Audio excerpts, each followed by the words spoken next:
Hi everybody, it's Don and I hope you're having a fantastic day. Well, another day, another outbreak. We thought we would get away with only possibly 3 outbreaks this month. Well, we're ending with another outbreak on another Holland America ship. We have a fire that broke out on a balcony of a Carnival ship, and the passengers are upset with how they were treated. We'll talk about that story. We have more cancellations from Royal Caribbean, and this time it's even more ships in San Juan, and I'll talk a little bit about that and what they say is going on, at least what the port says is going on. And then we also had some very sad news. As a crew member, our first overboard of the year is just happened.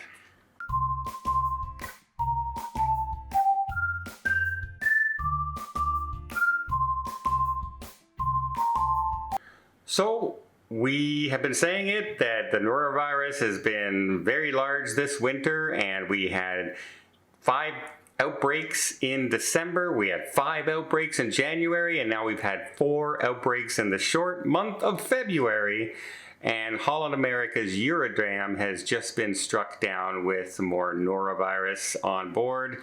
That means over 2% of the population on the ship has had norovirus at this time, or at least a gastronomical outbreak. They never say it's norovirus until weeks after, but it turns out it's norovirus 99% of the time. And yeah, 88 people on board right now. Remember, the Eurodam only holds around 2,000 passengers, so we are, talking a fairly significant number of people coming down with the norovirus. So I hope everyone gets, recovers well on the ship. And remember, wash your hands, folks. Wash your hands in that buffet as often as possible. That will be the #1 thing to help keep you safe from getting the norovirus on a cruise ship. Next, we have that very sad news of MSC's Posia. It was sailing to Brazil when around 5 p.m. at night, a crew member, 32-year-old gentleman, went overboard. He was last seen around the front end of the ship, and all of a sudden, the next videos were showing movement in the water. Unfortunately, no one saw. There was no alarm, as it wasn't from a balcony or any area like that. And yeah, they didn't notice until he never showed up for his shift to work. They did start the search immediately. They did call rescue, but by then, it had already become almost impossible for good news to happen in this situation. Since then, it's been called off. The search has been called off. They are continuing on their way, and I hope, the family and the friends on board the cruise ship get help, because that could be a very dramatic thing when you're working side by side with somebody, a friend of yours, and that happens on a cruise ship. It could be absolutely very, very devastating. So, yeah. First of the year. Let's hope that's also the last of the year to come. I know it won't be, but I can hope. I really can hope. Next, let's talk about San Juan. Back in November, the San Juan pier was damaged by the NCL Epic. And since then, it's been under repairs. Now, the big thing about this pier is it's one of the piers that can hold the large cruise ships, the Oasis class ships, the Icon class ships, etc.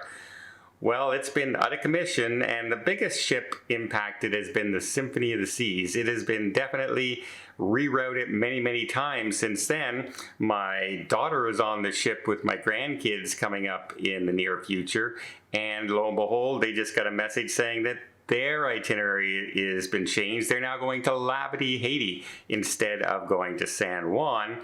Well, it's also now impacting the largest current cruise ship in the world, the Icon of the Seas, is now no longer going there on some of her sailings, and they go all the way into July, which really begs the question of just how long this is going to take. Now, the Port Authority and, happen, and they send out these messages and cruise line copies and messages to the guests, and it's kind of funny. It says, due to ongoing improvements to the pier infrastructure in San Juan, The port operators have advised us that the port will not be ready in time for our visits, and so they had to cancel in July. Since November, folks. And the ongoing improvements is they're fixing the darn pier that's been broke since November. 4 months already.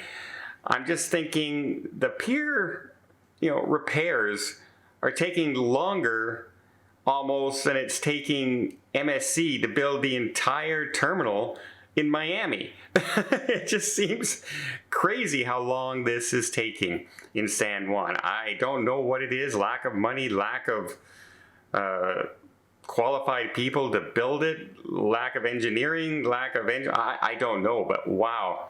All the way to July, folks, that would make it, 9 to 10 months. And it's still not saying it's going to be ready by then. So if you're going to San Juan and you're on a large ship, be prepared to possibly be heading to a different destination this summer as well.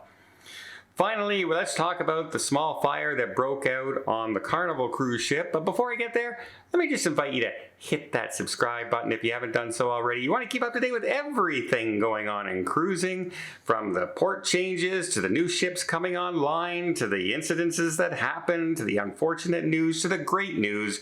We'll cover it all here on the channel. We'll try and keep you as best informed I can. Try and give you some hints and tips and tricks to save you a little money, a little bit of frustration, and a little bit of time, and make your cruise as enjoyable as possible. Hope you'll join us here. It doesn't cost a thing to hit that good old subscribe button, but it really does help the channel out. All right, let's talk about some guests that were sailing. There were 3 young women sailing on the Carnival, I think it was the Carnival Glory. And it was a short cruise, one of those 3-4 day cruises there that are going on. And apparently there were some towels, they're on deck 6, and on their balcony there was some towels out on the chair, and suddenly they started to smolder and eventually caught fire. Now the crew members came in immediately and put the fire out, but you can see there's smoke everywhere in the cabin. I can imagine like the clothes and everything in the cabin just smelled horrible till they were able to, I don't even know if you get that out after a while, right? How many washes is it going to take to get that kind of smoke out of your clothes, etc.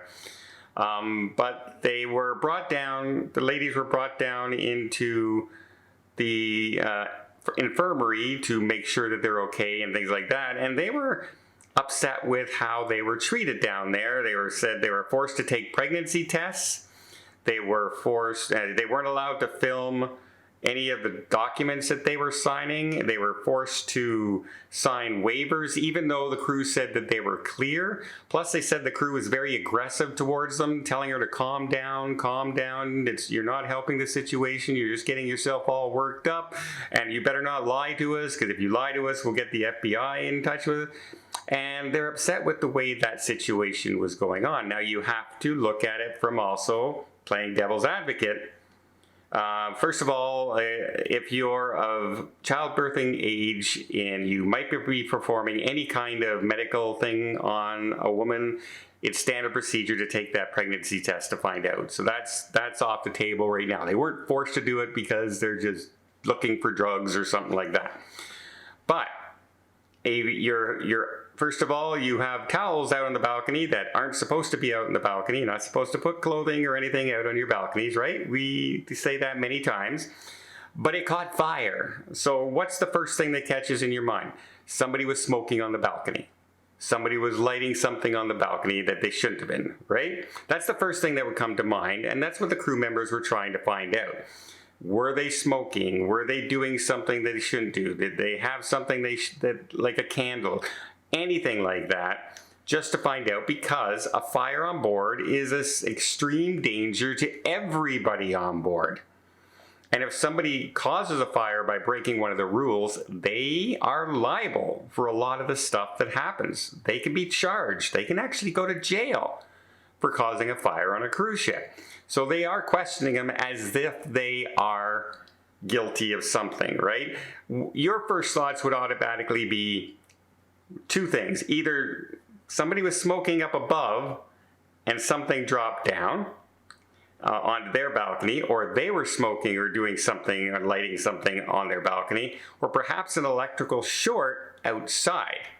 So they're covering all the bases to see what was going on. Now, as far as them not being able to photograph the papers they're signing or being forced to sign waivers, they can pressure you all you want. You do not have to sign anything on a cruise ship. If you're brought down to security and they say, here, sign this or you're not allowed to leave, say, okay, call the police.